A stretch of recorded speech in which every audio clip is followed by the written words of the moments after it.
Hey, Darren Chan here from BCIT's very own Evolution 1079. Once again, we're bringing you another day of building a Pathfinder 2nd Edition character, though we'll be going into a lot more detail. In terms of this tutorial, we'll be looking around the ancestry, background, the class, skill points, pretty much everything to do with the character, but before we dive down, I will say I am absolutely obsessed with the 2nd Edition book.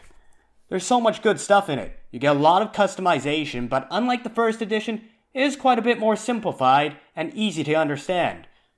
What's even better is the rules are free online if you don't want to buy an expensive book. Though books are very nice. Just search up places like Archives of Nethys or other Pathfinder 2nd edition rules like PFSRD, and you should be able to find them. And that makes starting your Pathfinder 2nd edition adventure even easier. But let's put all that aside and go into the main meat of this video, and that is building a champion for Pathfinder 2nd edition. Now, if we were to look at our champion, which is the quintessential paladin you find in Pathfinder, the class isn't too complicated, but it does have some things that we will note. So to start off, we'll go with our bog standard human, since it's easy to understand, something we relate with, and decide we want to be lawful good to represent our hero's ideals. We also gain 2 attribute scores for free, which we'll distribute in the charisma and strength, noting we cannot double up on the same stat block when we gain attribute scores. We also get 8 hit points, 25 base speed, and traits, and a starting language, along with other languages if we got the smarts for them. Then, we'll lock into the human's versatile heritage, which gives us another general feat, and we'll select 1 ancestry feat, which will give us an additional class feat. We'll touch on both of these additions later. Wanting to define ourselves, we'll now say our champion once served the people as a herbalist before they took up the sword. We get another attribute increase, this time to a specific stat, and one of our choosing. This time, we'll add to our constitution, and then 1 to our wisdom. Once again, not being allowed to stack up points when we get them. Finally, we get a skill feat in natural medicine, a knowledge lore of herbalism, which we'll mark in, and we're also trained in the nature skill. Got all that down? Okay, let's move on to the champion class itself, and we've got a few things to mark down. First, our champion gets another attribute boost to their strength or dexterity score inherent to the class. For this one, we'll go with strength. Second, we get a bunch of proficiencies with weapons and armor. And third, we also we get some additional skills.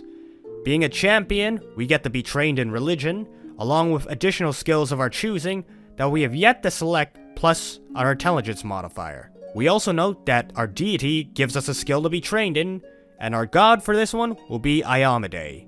She will provide a skill in intimidation to ensure that evil will back down should we will it. And fourth, we got a big box telling us how many hit points we got.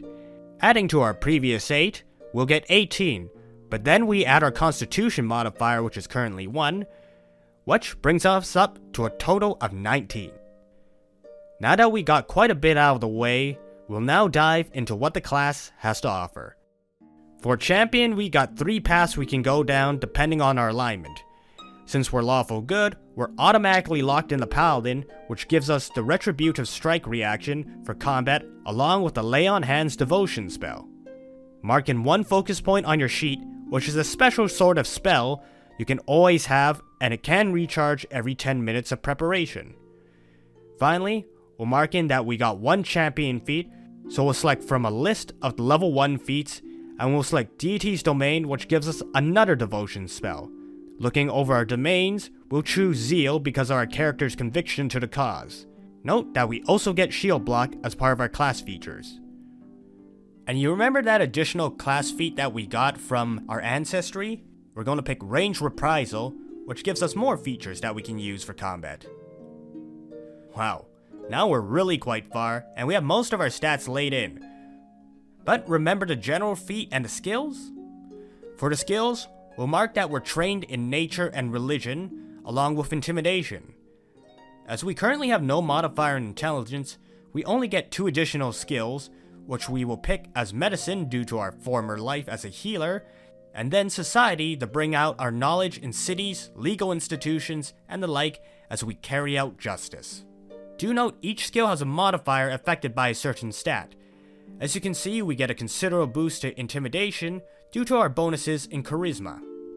Finally, we have feats which we can take. So with our general feat, which can be used for anything, which includes the skill feats, we'll go with battle medicine. Not only can we defend our allies, we can heal them without needing magic in the heat of battle. Now that we've achieved building our character, we have one final thing to do. We add 4 more ability scores to our areas of choosing. This will help round out our character, and we can retroactively add additional hit points, languages, or skills should our intelligence, constitution modifier, or other modifiers change. So at the end of everything we should have 16 strength, 10 dexterity, 14 constitution, 12 intelligence, 14 wisdom, 14 charisma. We have a decent spread of stats to look forward to, and now we just need to fill in certain stuff like our name and grab our gear.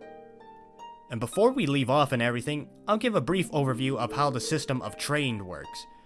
If you're trained in something, that means you get 2 plus your level to whatever you're doing. If you're an expert in something, that's 4 plus your level. Master is 6 plus your level. Legendary is 8 plus your level. Be sure to remember trained, expert, master, and legendary, as that's how the game presents many bonuses as you gain power. In our next session, we're going to be using the battle map here, and we're going to be putting our paladin onto the field. From there, I'm going to show you Pathfinder 2nd Edition's combat rules, and you'll see that it's a very straightforward, fluid, and fun system. I'm Darren Chan at Evolution 1079, and this was another video of How To.